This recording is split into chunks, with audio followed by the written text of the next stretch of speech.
recebê-lo. Glória a Deus. Dá uma salva de palmas aqui para o pessoal. Glória a Deus. Obrigado, gente. Talvez no final eu vá precisar de vocês aí. Queridos, bom dia. Eu queria, antes de ministrar, antes de orar mesmo, agradecer ao pastor Zé Roberto, a Sandra e toda a sua liderança por me receber tão carinhosamente. A hospitalidade de vocês constrange a gente, né? Minha esposa ama esse lugar aqui, né? Ela disse, rapaz, a gente tem que aprender lá com o povo de Zé, né? Para levar lá para Campina Grande. Porque vocês são maravilhosos, gente. Muito obrigado por todo o trabalho, por todo o esforço que vocês fazem para deixar essa igreja como um referencial das nossas igrejas espalhadas pelo Brasil e pelo mundo. E eu acredito, irmãos, que a gente só está experimentando um pouco do que vai acontecer para frente, né? A gente já está no caminho certo, mas isso vai tonificar, vai aumentar, vai ser acrescentado. Eu vejo essas paredes se alargando, né? Para o propósito que Deus tem. Deus tem algo grande para essa cidade, para esse estado e para essa nação. E eu sei que vai passar por você isso. Quanto mais você estiver conectado, melhor ainda. Então, obrigado, Zé, obrigado, Sandra, por me hospedar. Eu sou um camarada que dou trabalho, viu, irmão? Cheio de gosto, né? A gente está recebendo aí o carinho deles aí. E eles estão se esforçando, eu sei que você sabe, para levar um grupo de cristãos à maturidade, irmãos, demanda trabalho, né? Eles, quando pediram a escola de ministro para cá, eu mesmo fui um dos que incentivei ele a trazer para cá, porque eu sabia do potencial que havia aqui. Então, eu acredito que depois que essa escola de ministro passar, uma unção e uma graça vai se apoderar. Eu sei que já está acontecendo, mas Deus, ele termina uma fase e começa outra, né? Então vocês vão passar por uma nova fase. Então, muito obrigado por tudo. E agora a gente vai ministrar a palavra. Amém? Feche os teus olhos. Glória a Deus. Pai, eu quero agradecer, Senhor, por tudo que eu vi, por tudo que ouvi, por tudo que senti nesse lugar. Senhor, que coisa preciosa, Pai. O Senhor está construindo aqui uma liderança forte, saudável, Pai, espiritualmente. E eu só tenho a me regozijar, Pai, porque e não fica aqui na minha mente nenhum cuidado sobre esse lugar, porque você tem tratado o seu povo de uma maneira tão majestosa através dessa liderança, que eu creio, Senhor, que eles estão agindo da forma como o Senhor quer e vai levar esse povo a uma maturidade e ser essa igreja, ser esse referencial mesmo, como ela já tem sido, mas vai crescer a influência nesse lugar. E eu creio, Senhor, que a Tua graça poderosa está sobre esse lugar. Eu te louvo também, Pai, por essa manhã que nós consagramos a Você. Queremos que o Senhor toque o Seu diapasão aqui no nosso coração, Pai. Queremos afinar o nosso coração contigo, sabendo que o Senhor tem muito mais para nós. Em nome de Jesus, Pai, nós te louvamos por Sua bondade de nos conduzir em triunfo. Eu reconheço a Tua presença no nosso meio em manifestação, Pai. E eu creio que essa obra vai avançar naquilo que o Senhor tem, em nome de Jesus. Amém. Glória a Deus. Queridos, deixa eu falar para você, né? Eu estou no Evangelho já faz um bom tempo. E eu tenho convivido, né, com uma pressão quando a gente é criança, porque a gente tem desejo de crescer e às vezes a gente não sabe fazer as coisas direito, né? Não sabe que é mão esquerda, não sabe que é mão esquerda, não sabe que é mão direita, espiritualmente falando. Mas Deus sempre favorece a gente com pessoas que nos orientam, com pessoas que nos inspiram na vida para a gente poder crescer. Quem deseja crescer? Amém. Então, para a gente desejar crescer, ter o crescimento, é necessário se associar com as pessoas certas. Amém? Porque uma influência passa para você, uma unção passa para você, a sabedoria dessas pessoas passa para você. E é importante você saber que quando nós estamos numa igreja é porque Deus quer construir algo, não somente para nós, mas através de nós. Ele tem um interesse de que a gente possa também fazer um serviço para Ele. Vir à igreja não é somente uma coisa devocional que você faz. Você vem entregar seu dízimo, sua oferta, não é somente o seu louvor que você vem entregar. Você vai também ser condicionado para fazer o que Deus quer.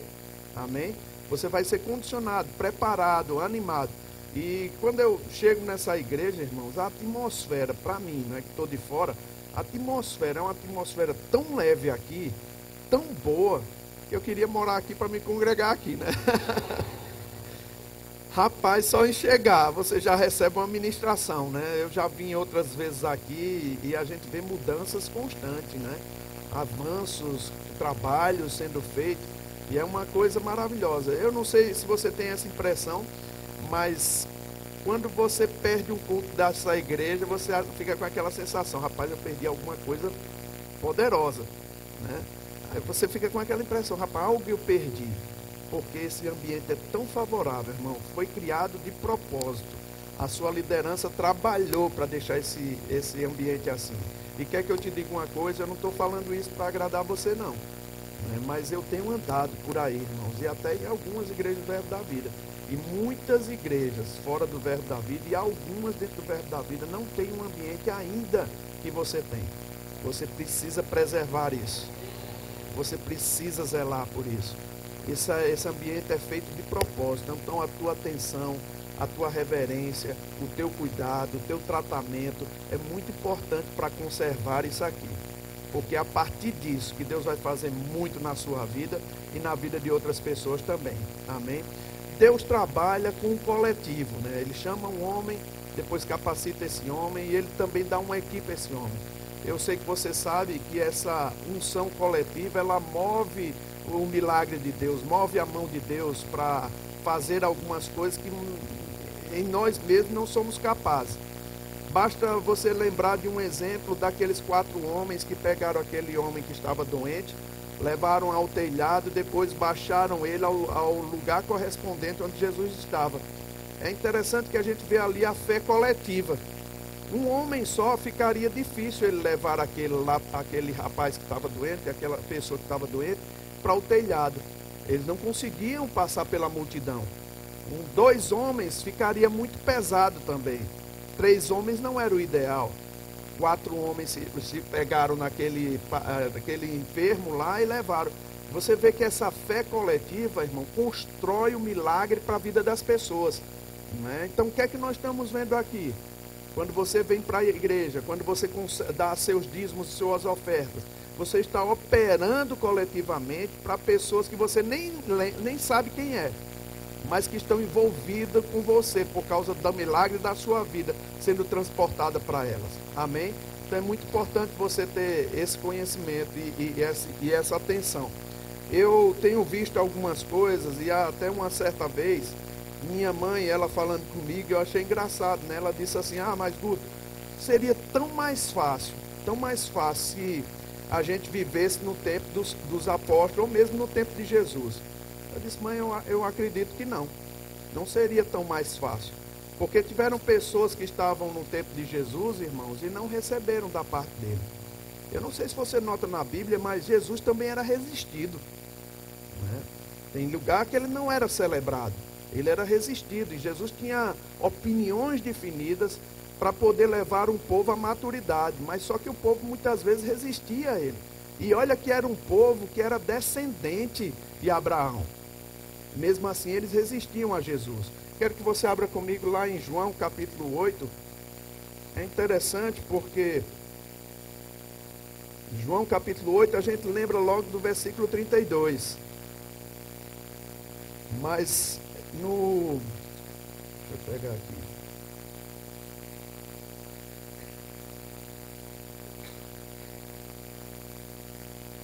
João 8, no versículo 28, Jesus disse assim, disse-lhe, pois, Jesus, quando levantardes o Filho do Homem, então sabereis que eu sou, e que nada faço por mim mesmo, mas falo como o Pai me enviou. E aquele que me enviou está comigo, não me deixou só, porque eu faço sempre o que lhe agrada. Versículo 30. Ditas estas coisas, muitos creram nele. Olha que coisa interessante, irmão. Jesus estava falando da sua missão e de que ele não fazia nada sem que o Pai o comandasse. E depois a Bíblia diz, João fala que dita essas coisas, que Jesus pregou essas coisas, Jesus ministrou essas coisas. Aí diz, muitos creram nele. O que você entende por muitos creram nele? É que não foram todos que estavam ali que creram nele. Muitos não são todos. Amém? E esses muitos que creram nele, Jesus deu uma advertência para eles. No versículo 31 ele diz assim: disse, pois, Jesus aos judeus que haviam crido nele: se vós permanecerdes na minha palavra, sois verdadeiramente meus discípulos, e conhecereis a verdade, e a verdade vos libertará. Respondeu-lhes: somos descendentes de Abraão, e jamais fomos escravos de alguém. Como dizeis tu, sereis livre? Replicou-lhe Jesus: em verdade vos digo, todo o que comete pecado é escravo do pecado. O escravo não fica para sempre na casa, o filho sim, para sempre. Se, pois, o filho vos libertar, verdadeiramente sereis livres. Bem sei que sois descendentes de Abraão, contudo procurais matar-me, porque a minha palavra não está em vós. É interessante essa passagem, querido, porque a gente pode perceber que Jesus falou uma mensagem para todos, mas nem todos creram nele. A maioria, né, creu nele, mas não todos. E a decisão de crer, a decisão de acreditar em Jesus, não está com Deus. É uma decisão que você faz. Eu sei que você sabe disso. Quando eu era incrédulo, irmão, se me perguntassem para onde eu iria se eu morresse, você pode ter certeza. Eu ia dizer, rapaz, eu não tenho certeza. Eu não sei para onde eu vou. Eu não tenho certeza da vida eterna. Meu avô dizia para mim que a gente é como um cachorro, né? A gente morre, acabou ali, né? Nós sabemos que não é. O homem tem uma centelha eterna. Tanto é que os planejamentos do homem, a visão que um homem tem, ele dura mais do que a sua geração, porque o homem tem essa centelha eterna, né? Mas o tempo dele foi limitado por causa do pecado. Agora veja, querido, depois que você faz Jesus como Senhor e Salvador, e você começa a ouvir algumas coisas da palavra, algo é colocado dentro de você instantaneamente. Você nasce de novo e logo você pode dizer, irmão, se você morresse, você vai para onde? Para o céu. Essa certeza você tem. Essa convicção você tem. Foi implantada lá. É uma convicção que quem não tem Jesus não tem, né? Essa certeza. Agora veja, irmãos, essa é uma decisão que nós tomamos. Aqueles homens que Jesus estava ministrando, eles também podiam tomar uma decisão. Rapaz, eu vou decidir crer nisso. Eu vou ficar junto com isso. Eu vou participar disso. Mas o que é interessante é que Jesus diz que no versículo 8:37, ele fala que essas pessoas que estavam ouvindo ele sabia que eles eram descendentes de Abraão, mas eles pensavam em matá-lo porque eles não tinham decidido de ficar com a palavra, ou não tinham crido na palavra. Eles não tinham recebido a palavra. Na Bíblia, a mensagem, a passagem do capítulo 8, versículo 37, diz assim: sei que vocês são descendentes de Abraão, mas também sei que vocês estão tentando me matar, porque minha mensagem ainda não entrou na cabeça dura de vocês. Não é interessante? Minha mensagem não entrou na cabeça dura de vocês. Eu te pergunto, irmão, tem gente cabeça dura dentro da igreja hoje? Não era para ter não, mas tem gente cabeça dura. Tem gente que não aceita a mensagem da fé. Eu encontrei um irmão que, lá em Campina Grande, ele deu muito trabalho para a gente. Deu muito trabalho para a gente. Ele não aceitava a palavra da fé, não aceitava que Deus quer curar todas as pessoas, não aceitava que Deus quer prosperar todas as pessoas, mas todo o culto da igreja estava sentado lá. Aí você me pergunta por quê? Porque ele disse que ali sentia uma paz. Mas o que adianta ele sentir uma paz, mas não crer naquilo? Porque o ambiente pode promover para você um ambiente de paz. Mas, irmão, se a paz que você precisa na sua vida não está associado com a palavra, é só o ambiente, não vai fazer efeito nenhum na sua vida. Amém? Então não seja cabeça dura, irmão. Amém? Cabeça dura é aquele que não aceita o que está sendo dito. Eu posso te dizer com certeza, o pastor Bando era um homem muito forte, falava as coisas com convicções. Quando eu me converti logo, essa coisa de dízimos e oferta era uma coisa que não batia bem em mim. Sabe por quê? Porque no mundo se tira onda com isso. Todo pastor é ladrão, né? Dízimo, a igreja só abriu para pegar dinheiro das pessoas. Isso era uma coisa que estava na minha cabeça.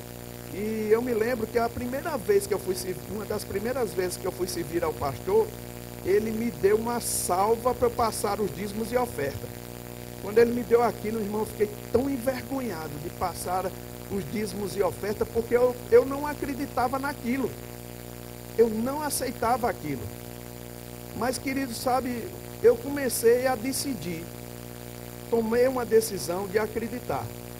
E eu disse, rapaz, sabe de uma coisa? Eu estou nesse meio e eu vou acreditar naquilo. Eu vou participar dessa bênção que é o dízimos e oferta. Irmão, deixa eu te dizer, desde o dia que eu tomei essa decisão, minha vida mudou. Eu passei a usufruir dessa graça.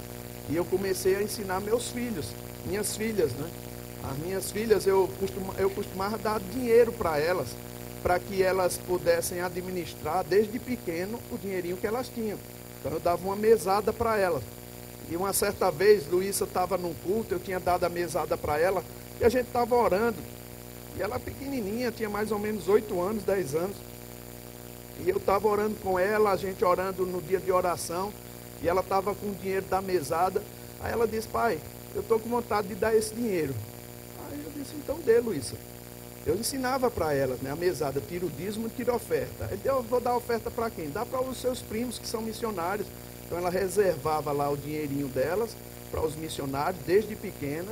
E quando alguém ia lá para o Chile, ela mandava para eles. E quando eles mandaram, eles compraram a primeira Bíblia deles com o dinheirinho que ela mandou. E eu achei interessante que quando eu dei essa mesada, ela disse assim, pai, eu estou com vontade de dar esse dinheiro. Aí eu disse, então dê. Aí ela disse, mas a quem? Eu digo, ore que Deus vai mostrar para você. Aí ela orando, aí disse, pai, Deus falou para dar o pastor Bando. Eu digo, então dê. Ela foi dar, era R$10, irmão. Rapaz, o pastor Bando estava sentado ali, na esquina. Aí ela chegou, pequenininha, e entregou o dinheiro para ele. Sabe o que é que ele fez? Pegou o dinheiro, botou no bolso, né, e disse, obrigado, orou por ela. Olha, quem está de fora, olha assim, diz, mas como é que o pastor pega o dinheirinho de uma criancinha, né? Não é o pensamento que vem. R$10 não faz efeito nenhum para o pastor Bando, mas ele pegou. Por que ele pegou? Porque ele entendia de princípios, irmãos. Princípios funciona para a vida, né? Ele orou por ela, disse, menina, você vai ser abençoada. Sabe, ela estava brincando uma vez na igreja, irmãos. Você pode dizer, é coincidência. Mas para mim, são providências divinas de uma vida que anda consagrada a Deus. Ela estava brincando na igreja, foi para fora e ela disse assim, pai, veio animada. Pai, uma nota de R$20 correu atrás de mim e bateu na minha perna. Sabe, bateu na perna dela, disse, olha que bênção, né? A gente pode dizer, não, isso é uma coincidência. Não, irmãos, eu vou te dizer, é providência. É providências mesmo. Uma certa vez, eu falei com o Canrombé, eu estava no tempo de ir para uma igreja, né? E eu disse, Canrombé, era uma igreja de uma outra denominação, e eu disse, Canrombé, a gente está precisando de dinheiro para construir algo lá no ministério. E era algo grande e a gente precisava de muito dinheiro. E eu disse para ele, rapaz, me dá uma oferta aí, Canrombé, que eu vou dar uma oferta para aquela igreja. Aí ele disse, Guto, mas a gente não tem muito não. Eu disse, não, a questão não é muito. A questão é você ser voluntário a Deus para servir a Deus em outros lugares. Aí eu fui lá e ministrei uma oferta para aquele lugar, né?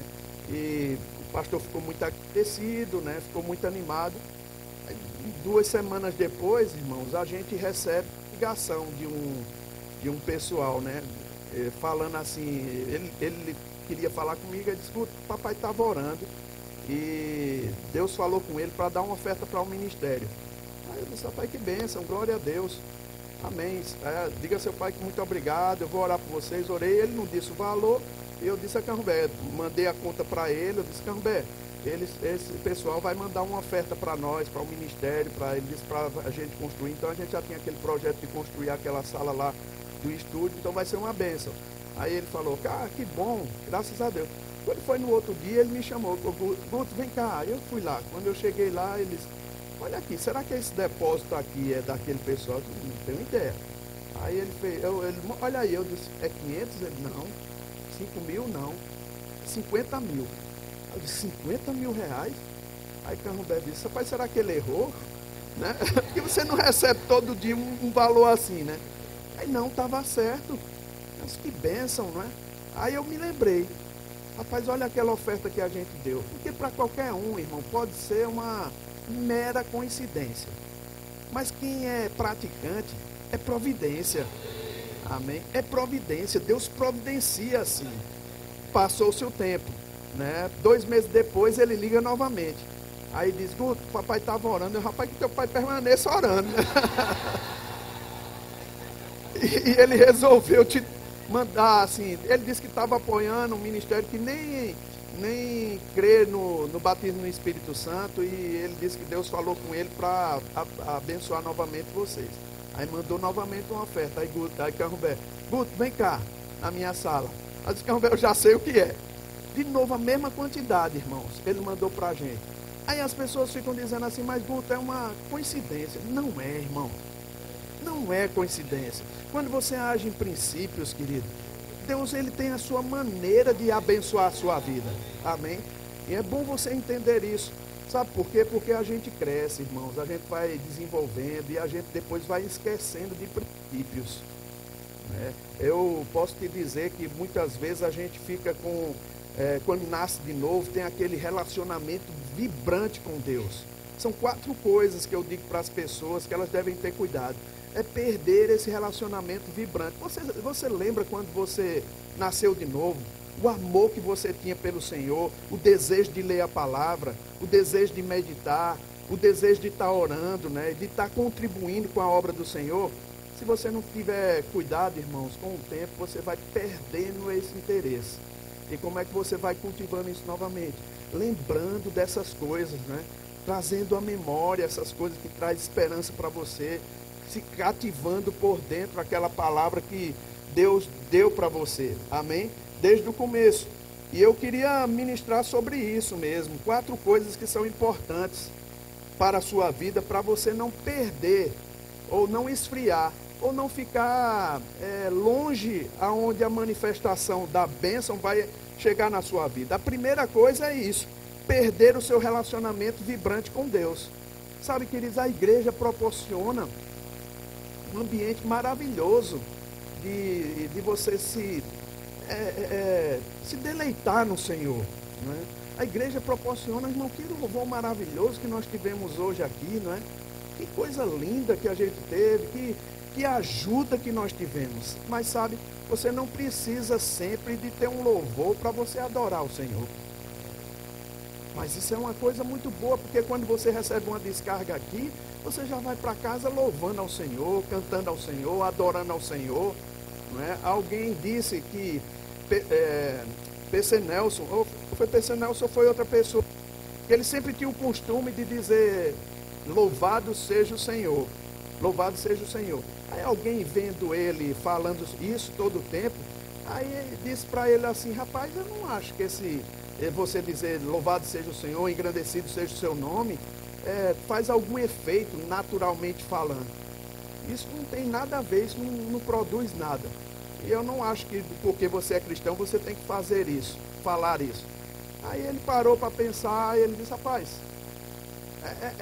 parece ser um costume mesmo.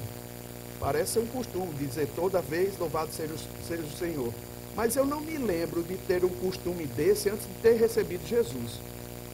Sabe, irmãos, tem costumes que você pega na palavra que favorece o seu dia a dia, né? De você estar sempre consciente da presença de Deus, sabe? Eu sempre estou lembrando, né? Quando algo acontece, eu agradeço ao Senhor, obrigado, Pai, pela tua presença, obrigado, Pai, pela tua inspiração. Obrigado, Senhor, pela graça que o Senhor tem me dado. Sempre, irmãos, costumeiramente, sempre dando isso. Para quê? Para ficar consciente da presença de Deus em mim. Amém? Então essa consciência, enquanto você fala, vai criando essa atmosfera para você. Amém? Uma outra coisa, queridos, que eu posso dizer para você não perder esse ambiente aqui, porque vocês vão crescer muito, irmãos. E eu vejo que lá em Campina Grande, a gente tem muita gente que tem a palavra desde 92, quando nós abrimos a igreja. E para tristeza minha, alguns ficaram robustos demais na fé.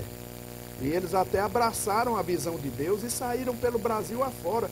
Mais de 100 pessoas, mais de 100 casais saíram de Campina Grande para abrir obras. Coisa maravilhosa, né? Uma igreja exportadora, né? Do Evangelho. É maravilhoso isso. Mas tem uma grande maioria, uma grande quantidade lá, irmãos, que estão simplesmente passivos. Eles já conhecem essa palavra, já ouviram desde 92 essa palavra. E sabe como é que eles sentam lá? Como um espectador passivo. Aquela palavra não faz mais nenhum efeito nele. Eles perderam a postura de aprendizado. Perderam. O que é que isso causa? Frieza. Aí você vai ficando frio. Eu lembro que eu fui lá no Rema e via o irmão Rega com 80 anos de idade, em 1997, batendo na Bíblia dizendo: rapaz, eu estou empolgado com essa palavra. Sabe qual era a palavra? Marcos 11, 23. Irmão, ele tinha se levantado do leito da enfermidade com 17 anos com esse versículo. E com 80 anos de idade, ele: estou empolgado com esse versículo. Estou empolgado com esse versículo, estou empolgado com essa palavra, estou animado com a palavra. Não perca a animação, irmãos. E tampouco perca aquele desejo de aprender quando você vem para a igreja. Sabe, essa postura de aprendizado. Primeiro, perder o seu relacionamento vibrante com Deus. Segundo, perder a postura de aprendizado. Eu sei que você sabe disso. Quem já fez o rema aqui? Quem está fazendo o rema aqui? Amém. Quem nunca fez o rema? Amém. Então vou falar para os que já fizeram. Para vocês que não fizeram, ano que vem tem um rema aqui. Você precisa fazer. Vai ser uma grande bênção. Eu lembro que esse pessoal que está conosco, né, que é uma minoria, não é maioria não, é uma minoria. Lá que desde 92 está conosco, eles estão sentados lá e não tem mais aquela postura de aprendizado.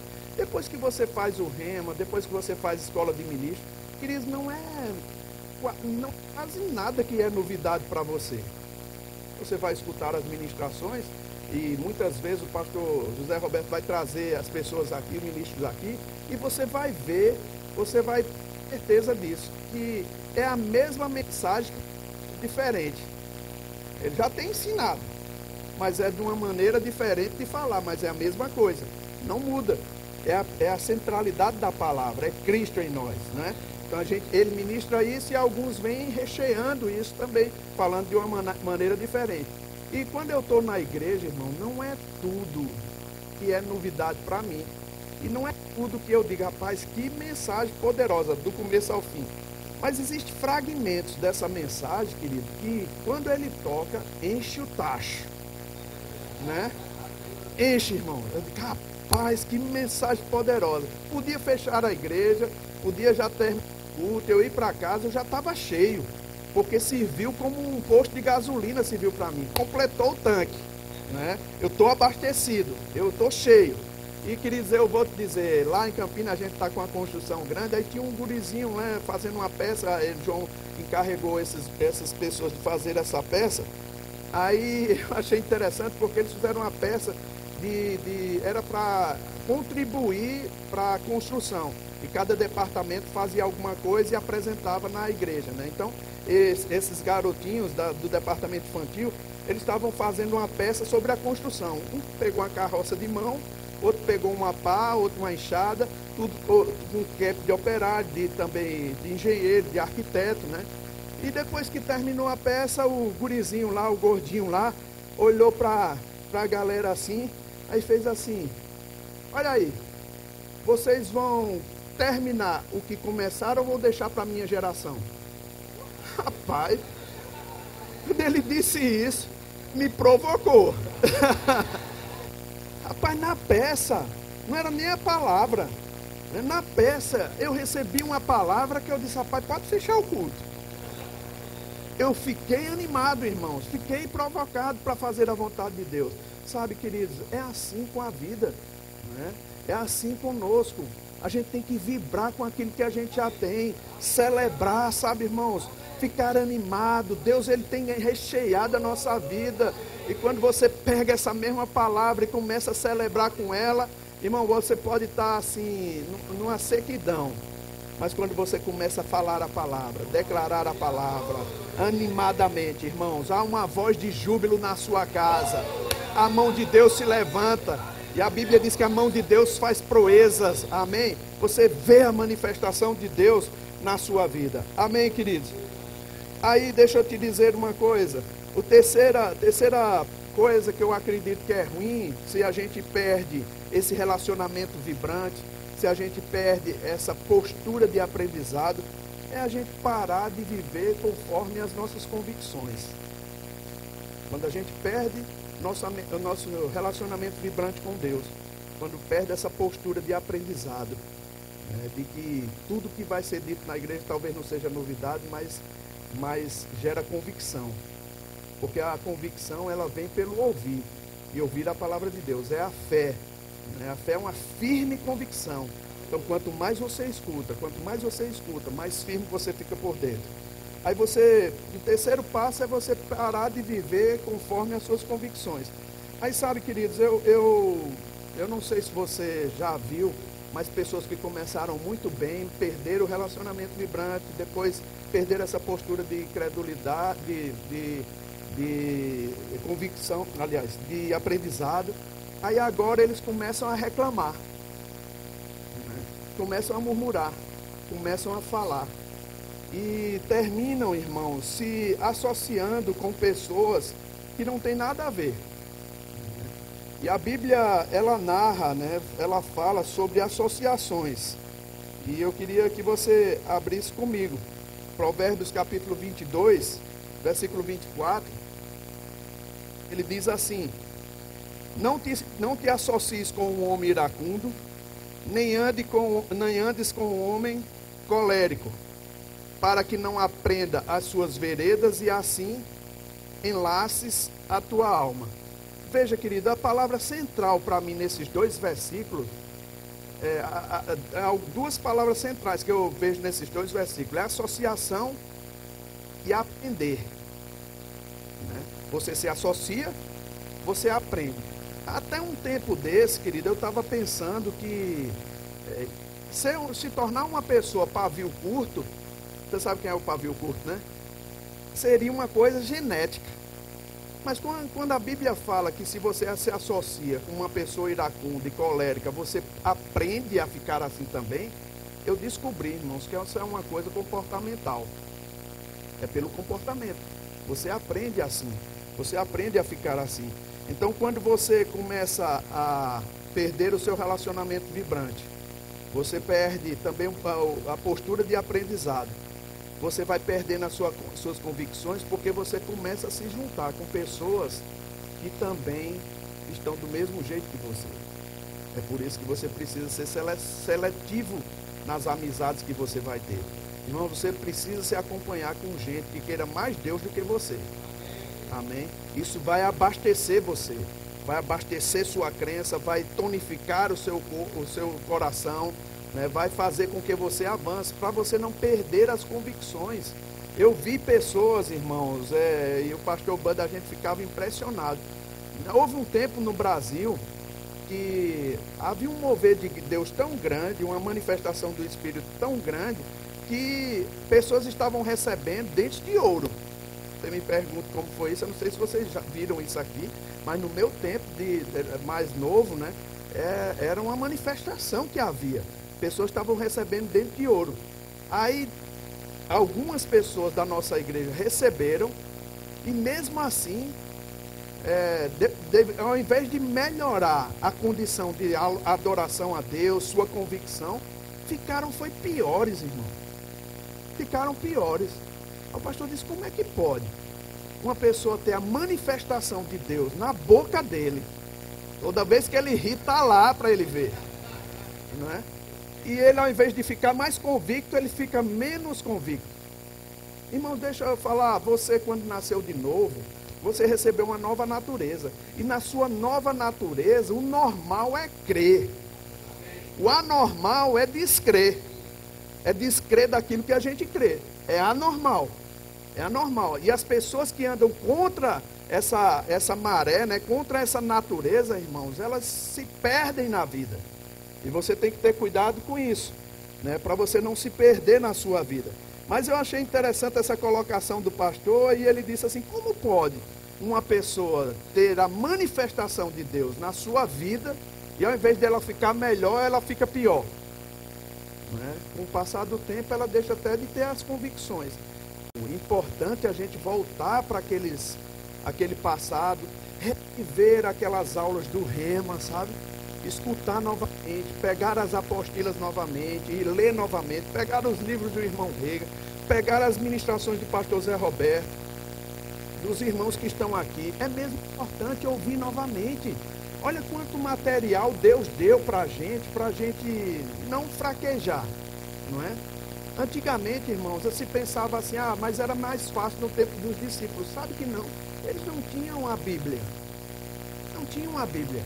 Eles não tinham material de gravação, como a gente tem hoje. Eles não tinham. E eles tinham que se esforçar muito mais do que nós. Você chega em casa e sozinho, irmão, Deus, você faz um culto naquele lugar. Sozinho você levanta a graça poderosa de Deus para suprir a sua necessidade. Pela fé, diga pela fé. Aleluia. Então quando você toma posição, as coisas passam a mudar. E eu vi pastor Bud fazer com minha filha, quando ela, um sapo passou nos pezinhos dela. Não dá para contar não, que a gente não tem muito tempo. Mas um sapo passou nos pezinhos dela, irmãos. Ela tinha mais ou menos 5 anos de idade. Ela ficou desesperada e com medo daquele sapo. Toda vez que ela ia sair da minha casa, ela botava a cabecinha assim para fora, para ver se o sapo estava lá. Agora, você tem que entender que o sapo da granja, lá onde eu moro, da chácara, parece um boi. O bicho é grande. É grande e feio. E ela passou nos pezinhos dela enquanto ela estava sentada brincando, né? Então ela ficou desesperada. Aí o pastor Bud chamava ela e soube disso. Aí disse: Fernanda, você está com medo do sapo? Ela: estou. Aí disse: repita comigo. Aí ela dizia, ele dizia assim: diga, eu sou corajosa. Ela: sou corajosa, eu sou corajosa, sou corajosa, sou corajosa, sou corajosa. Está com medo? Ela: estou. ela repetia. Ela estava falando sinceramente. Mas o que o pastor estava fazendo, irmãos, era criando uma realidade dentro dela. Criando. E como é que você cria essa realidade? Sabe, querido, as primeiras confissões que você faz, elas não são confissões de fé, são para a fé, né? Porque você se ouve falando e você vai gerando fé dentro de você. Você vai gerando aqueles versículos, porque a boca mais perto do seu ouvido é a sua, querido, né? Você vai falando para você mesmo, enchendo o seu coração. Ela, de tanto falar, irmãos, um dia ela perdeu o medo de sapo. Agora estava brincando, empurrando o sapo com um graveto lá, sabe? Não estava mais com medo dele. Se funcionou para uma criancinha, querido, eu vou dizer, funciona para você também. Agora, é muito bom para a gente ficar só na igreja e pensar assim: é divertido essa palavra, é engraçado demais, mas não vai funcionar para mim se você não experimentar, né? A partir de hoje você tem que tomar uma posição, de declarar, sabe, de tomar uma posição mesmo. Rapaz, sabe de uma coisa? Eu estou aqui, eu estou nessa igreja, eu sou verbo da vida, eu sou pura fé, né? Puro sangue. Eu agora vou crer dessa maneira mesmo, vou fazer isso acontecer. Aí você faz a chuva chegar, irmão. Você faz a dança da chuva, né? Oh, aleluia! Né? Você celebra pela fé, diga pela fé. Isso é uma construção, irmãos. Amém? Essas convicções precisam estar em você. E você precisa gerar isso. Mas você precisa entender que são estágios na vida da gente que a gente vai perdendo. Até chegar a um ponto, irmãos, que a gente perdeu o melhor de Deus para a nossa vida. Eu não quero viver uma vida vazia. Não quero, eu rejeito, irmão. Eu rejeito qualquer coisa que vai me esfriar por dentro. Eu tomo cuidado com a minha vida para não ter essa frieza que eu vejo em alguns cristãos que conheceram a palavra, brilharam no seu tempo, mas agora, depois dos anos passados, eles estão frios. Por quê? Porque perderam seu relacionamento antes, perderam a postura de aprendizado e perderam as suas convicções. Amém? Aí o próximo passo é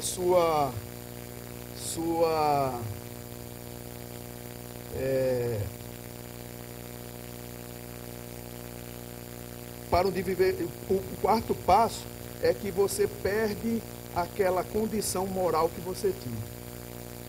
Aí você se entrega a um sentimento, né, que tira você do meio de uma proteção de Deus, do meio da guarda de Deus.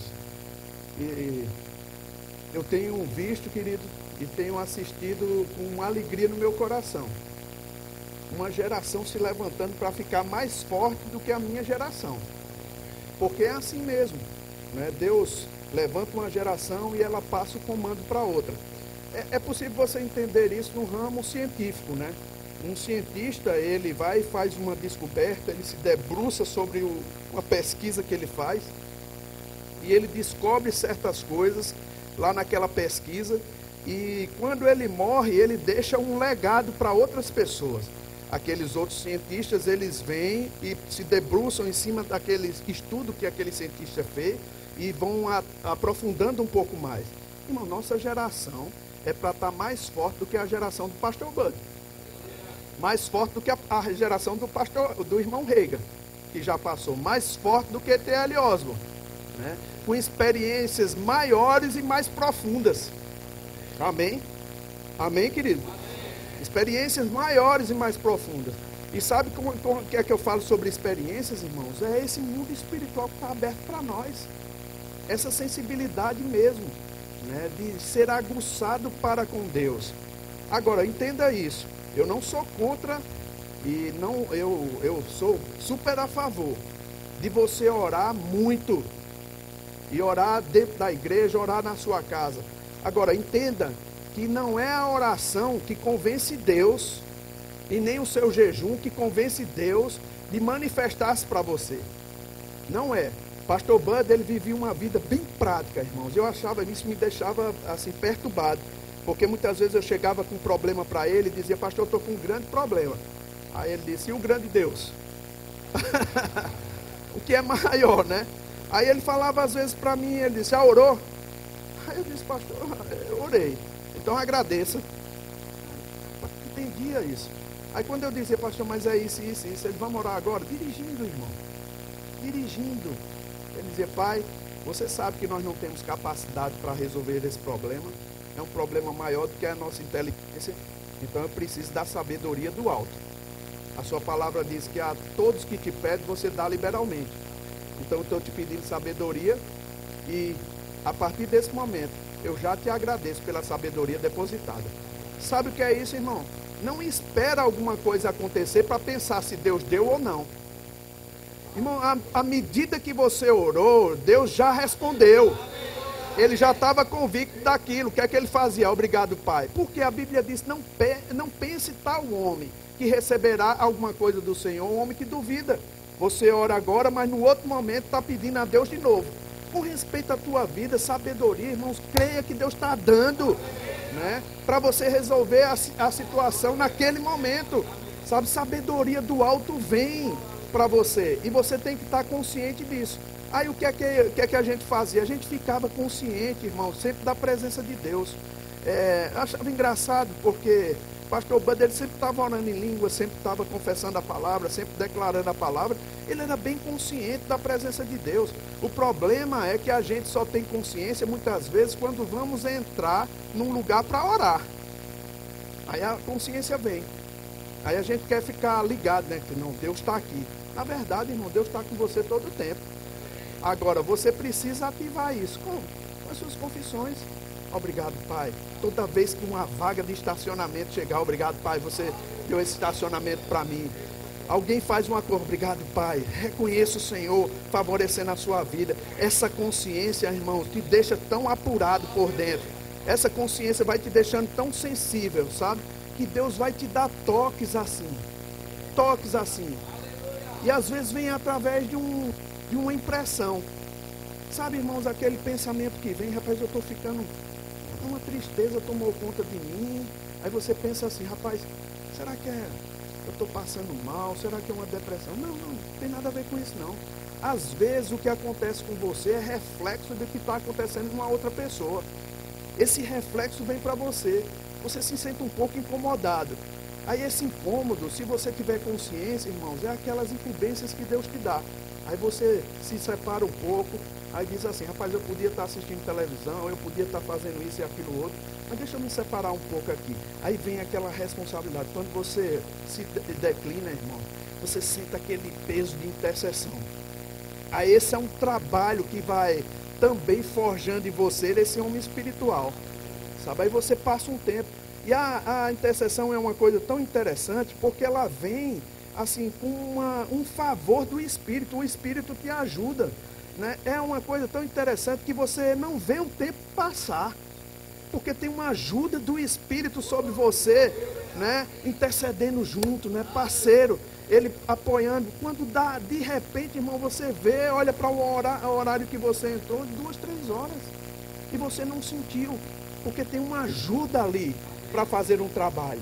Sabe, agora, essa intercessão muitas vezes é como aquela dor de parto. Como é que uma irmã, ela está grávida, ela sente aquelas dores, aquelas contrações. Vem as contrações, ela sente para colocar a criança no lugar para sair, mas depois ela passa, porque não é uma dor contínua. Ela dá um refrigério, né? Nunca tive, mas eu vi minha esposa. Mas aquele refrigério, né? Aquele refrigério para ela aguentar outra onda, né? Outra onda. Às vezes uma intercessão, irmãos, uma incumbência da parte de Deus, ela vai durar um dia, algumas horas, uma semana, um mês, um ano, né? Vai depender do que o Senhor consegue com você. Eu quero te dizer, é que não é um esforço que você faz para estar numa intercessão. Não, é aquele sentimento que vem, né? De repente chegou em você. Aí você se debruça um pouquinho, o Espírito assiste você. Aí o que poderia você dizer, rapaz, orar 8 horas, velho? É demais. Você nem sente. Você nem sente, porque a presença supre tanta coisa que você passa sem comer, você passa sem assistir televisão, você passa esse tempo debruçado com o Senhor. E você sai com aquele sentimento de serviço feito. Aquele sentimento. Sabe, querido, isso é tão precioso para a igreja. Eu vou te dizer, eu sou ministro, mas isso não é um privilégio dos ministros não, querido. Não é. Isso é para a igreja. E uma igreja sobrenatural. Uma igreja que usufrui dos presentes divinos, das bênçãos divinas, mas também contribui para que essas bênçãos cheguem a outras pessoas. Queridos, o que eu quero incentivar você com isso é que se você não perde esse relacionamento brilhante com Deus, não perde essa postura de aprendizado, também você não perde as suas convicções e não declina, você vai ficando mais maduro e o Senhor vai tocando em você. Aí o Senhor vai te dando direções, sabe, irmãos? Vai te dando uma convicção e você passa a andar como pessoas que são como reis, né? Com cabeça erguida, que você sabe quando você entra no lugar que chegou a solução. Era assim como eu vi o pastor Bud. Rapaz, aquele homem não tinha medo de nada. Não tinha medo de nada. E quando as pessoas que eram broncas dentro da igreja, porque uma certa vez tinha um camarada que era bronca. Esse camarada tinha se convertido e não tinha mudado a mente dele. E ele era um pistoleiro lá. E ele pegou uma briga com o pastor João Roberto uma certa vez, chamou tanto palavrão lá, e o pastor Bud ele fazia o rema.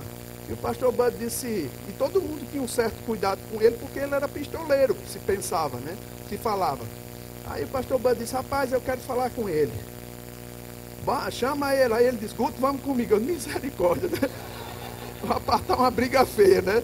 2 trem, né? Bater de testa. Ele disse que pegou a prova do rema, rasgou a prova do rema. Mas sabe o pastor, irmãos, com aquela certeza, aquela convicção, não tinha medo de nada. Por quê? Ele sabia quem estava dentro dele. Sabe como Elias enfrentar certas situações? Depois ele deu as suas quedas, mas como ele enfrentou, né, aqueles profetas de Baal todo lá, olha a coragem de Elias. Rapaz, será que teu Deus não está no banheiro? Né? Olha a convicção de Elias falando aquilo outro. Era como eu vi o pastor Bud, sabe, não vacilando em nada. Manda chamar aquele rapaz. O rapaz apareceu lá na igreja. Irmãos, quando esse homem chegou perto do pastor Bud, já chegou todo se tremendo. Aí o pastor disse: você fez isso, rapaz? Ele fez, pastor. E você está arrependido? Ele disse: estou, pastor. Começou a chorar. Um homem bruto, irmão, mas diante da unção, sabe, diante da graça de um homem consagrado, sabe, irmão, uma vida consagrada atormenta o diabo, irmão. Amém? E você precisa dessa experiência para viver. Isso não é privilégio de quem é ministro, irmão, não. Eles usufruem disso, eles passam primeiro para poder te ensinar. É possível, diga, é possível. Sabe, viver essa vida de experiências com Deus, né? Viver esses momentos com Deus, de ter as experiências marcantes na sua vida, porque é através dela que você toca outras pessoas. Lembra daquela mulher que estava com Jesus e foi tirar água, né? Jesus falou para ela. Aquela experiência fez com que ela atraísse toda uma cidade. Sabe, queridos, é assim que as tuas experiências com Deus vai tocar a vida de outras pessoas. E aqui nessa igreja eu tenho certeza disso, irmão. Você não é um espectador passivo. Não, você está longe disso. Aqui está se construindo uma igreja de avivados. Amém? Uma igreja cheia de experiência, cada uma melhor do que a outra. E quando você vem para essa igreja, se tivesse um culto de testemunho, era cada um melhor do que o outro. Oh, aleluia! Por quê? Porque a gente cultiva isso, um relacionamento vibrante com Deus. A gente ama a palavra, amém? O que eu quero te despertar, irmãos, é que existe uma vida mesmo para viver conforme os apóstolos viviam, com experiências divinas. E eu não estou satisfeito de nossa geração não viver isso. Não estou. Nossa geração precisa viver isso. Amém? Então eu quero convocar você, meu irmão, para que você pegue essas palavras que são ditas aqui pelo seu pastor e tome uma decisão. Rapaz, eu estou dentro dessa igreja. Já é tarde. Se eles vão dizer para mim que eu sou daqueles que creem, sou daquela igreja de rico, é essa igreja mesmo, né? É essa igreja mesmo. A igreja dos ricos é essa mesmo. Deixa eles confessarem para a gente, né? É a igreja dos ricos, é essa mesmo. Somos. É daquelas que creem em cura, somos essa mesmo. Cremos em cura, recebemos cura. É daqueles que têm experiências, somos essa mesmo. Somos essas mesmo. Essas experiências vão marcar outras gerações, vão marcar outras vidas. Amém, queridos? E deixa eu te dizer, irmão, eu vou encerrar com isso. Eu lembro quando a gente estava crescendo, eu morava em Fortaleza e eu não tinha muito recurso, mas eu tinha a palavra. E você sabe que quando você tem a palavra, você atrai coisa boa mesmo. Né? Você atrai ajuda, apoio, cooperação de todas as partes. E eu me lembro que eu viajava para Campina Grande e às vezes assim o dinheiro era contado. Quando eu estava voltando, dinheiro contado para botar gás no carro, né? Não tinha muito recurso. Aí Suelen disse assim: Guto, as meninas estão com fome. Eu disse: misericórdia, senhora, eu só estou com dinheiro contado da gasolina aqui. Aí ela disse: mas elas não vão aguentar não. Eu também puderam, irmão. A gente era 700 quilômetros, eu já estava viajando 250 quilômetros. Faltava praticamente 500 quilômetros. Então eu disse: rapaz, não vai ter condição não. Aí ela disse: a gente perde ela com uma balinha. E chegou mais 100 quilômetros, elas começaram a chorar: pai, eu estou com fome, estou com fome. Eu disse: misericórdia. O que é que a gente vai fazer sem dinheiro? Aí eu parei. Eu disse: a gente para no posto. Só ela vinha dirigindo o carro, ela passava num carro, depois o carro passava. E quando a gente chegou no posto de gasolina, fomos na loja de conveniência. Eu disse: vamos lá ver o que é que elas querem. A gente interte ela com algumas coisinhas, o restante eu boto de gasolina. Aí, irmão, assim que ela viu uma pizza, menina pequena: eu quero pizza. Não tinha outro jeito, a gente tinha que dar pizza mesmo para ela. Aí eu fiquei sem um dinheiro. Eu disse: pai, obrigado, porque você vai suprir. Essa gasolina vai ter que chegar lá. Vai ter que dar, obrigado, pai. Tirei a minha cabeça do problema e comecei a agradecer. Enquanto elas estavam comendo lá, eu estava agradecendo ao Senhor, né? tinha o que fazer. Aí, irmãos, um camarada que Suelen passou por ele disse, eu ia chegando para pagar, e ele fez: rapaz, você viaja por aqui sempre? Eu disse: sempre, eu estou em Campina Grande. Ele disse: eu estou em João Pessoa, eu sempre viajo por aqui também, eu sou comerciante. Aí ele disse: você é o quê? Aí eu disse: eu sou pastor. Aí ele: tá bom. Aí quando eu me dei as costas, fui atender um pedido de Suelen, aí ele fez: pastor, sua conta está paga. Aí quase que eu digo: não precisa não, irmão. Ele não era crente, irmãos, sabe? Mas quando você pratica a palavra, querido, algo vai acontecer. E eu só quero te despertar isso. Você é filho, você é filha. Quando você pratica a palavra, Deus vai mover céus e terra para abençoar você. Amém, queridos? Se abra para isso. Você já está no verbo de vida, você é puro sangue, você é da fé, né? Irmão, creia nisso. A coisa vai pegar do seu lado, meu irmão, para te favorecer, para avançar você, para fazer você crescer, desenvolver em Deus. Deus tem algo mais para você. Amém? Pega essa palavra, querido, chega na tua casa e começa a falar. Faz uma lista do que você quer que seja transformado nesse ano. Uma lista. Fala sobre ela. E para você ter uma sensação melhor, pisa sobre aquela lista. Pisa sobre aquilo. Você vai mostrar comando ali, né? Quais são os impossíveis? Pisa sobre ele. Pisa sobre o teu monte, irmão. Pisa sobre ele. Amém? Pisa sobre ele e começa a declarar. Isso não é uma coisa que está na Bíblia não, irmãos. Mas é só para você ter uma sensação. Não tem problema nenhum de ter uma sensação, né, de você chegar assim: rapaz, eu vou pisar sobre esse problema, porque ele vai ficar debaixo de mim mesmo. Faça como aquele homem que escalou o Monte Everest, né? A primeira vez ele escalou o Monte Everest e ele não conseguiu chegar até o final. Deram uma festa para ele, ele estava na Inglaterra, naquela festa lá, e eles pediram para ele dar uma palestra para falar como foi a preparação para subir o Monte Everest. Tinha uma gravura do Monte Everest lá.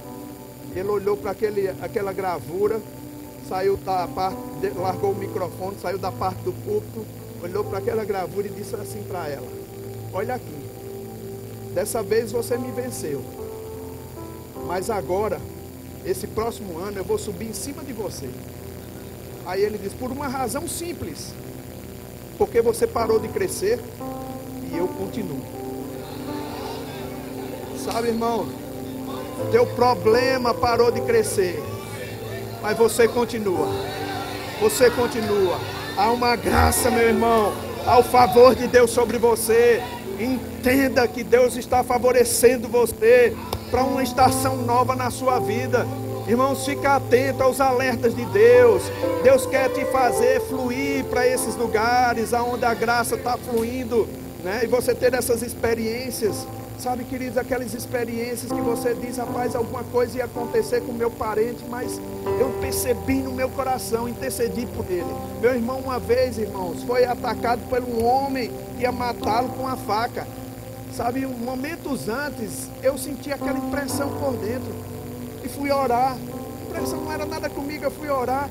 E aquele gemido inexprimível, depois uma alegria, um gozo subiu, irmãos, eu ria. Oh, sensação de livramento.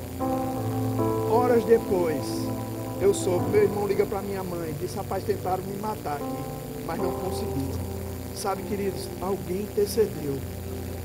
Você vai ser esse agente de Deus. Há algo sobre a sua vida, meu irmão. A unção de Deus está vindo sobre você, a graça de Deus sobre você. Essa é uma igreja sobrenatural, onde a visão de Deus ocorre, onde os comandos de Deus estão chegando. Você vai ver coisas que o pastor José Roberto vai dizer, irmãos. Você vai interceder e vai conectar, sabe? Vai conectar para que essas coisas aconteçam. Essa região, irmãos, vai ser conhecida pela palavra da fé. Amém? Uma região cheia da palavra da fé, cheia de ministros da fé. E sabe, queridos, nós não estamos tentando pegar esse espírito da fé, nós já temos. Amém? Diga: eu tenho. Por isso eu falo, Eu creio. Por isso eu falo. Aleluia. Desse jeito, irmão. Fica firme naquilo que você tem sido ensinado. E deixa essa vida vibrante com Deus contagiar a sua vida. Amém? Glória a Deus. Pai amado, em nome de Jesus, eu quero te agradecer, Pai, por tanta graça que o Senhor tem ministrado para nós. Senhor, eu sou tão grato a Ti, Pai, por essa igreja, pelos pastores, as pessoas que servem nos bastidores, Pai. É possível ver, Pai, que existe uma orquestra aqui, uma orquestração, Senhor, um comando da Tua parte. E, Senhor, é possível ver no horizonte mais perto, Pai. É possível ver, Senhor, como essa igreja vai ser influenciadora de outros lugares. Senhor, eu te louvo, Senhor, pelo que os meus olhos veem, meus ouvidos ouvem e meus sentimentos, Pai, eles me permitem sentir. Eu quero agradecer, Pai. Que sensação maravilhosa, Pai, que eu saio desse lugar, de uma construção. Oh, aleluia. O que é sonho para o pastor, era sonho para o pastor Zé Roberto, Pai, vai se tornar uma realidade. Zé, o que você viu em homens de Deus, que você admirou, está chegando para a sua vida com intensidade. Está chegando para a sua vida com intensidade. Você tem um chamado para perceber coisas antecipadamente. Isso vai ficar mais forte, Zé. Vai ficar mais forte sobre vocês. Essa geração que você está treinando, ela vai ser uma geração capaz de ver, ouvir e de sentir. Vai ser isso mesmo, aquela coisa que você admirava naqueles homens de Deus, a entrega deles por 8 horas e a gente não sabe como eles conseguem. É isso aí, é a assistência do Espírito. Oh, aleluia. Oh, aleluia. Oh, aleluia. Obrigado, Senhor. Obrigado, Senhor, por você fazendo não somente neles, mas através deles. Através deles. Essas ondas passando, Pai, para os teus filhos. E essa igreja ficando tão sensível quanto eles. Eu te louvo, Senhor. Eu te louvo, Senhor. Eu te louvo. Eu queria rapidinho, irmãos. Eu sei que o tempo está estourado, Zé. Por favor, os pastores venham aqui rapidinho. Oh, Senhor.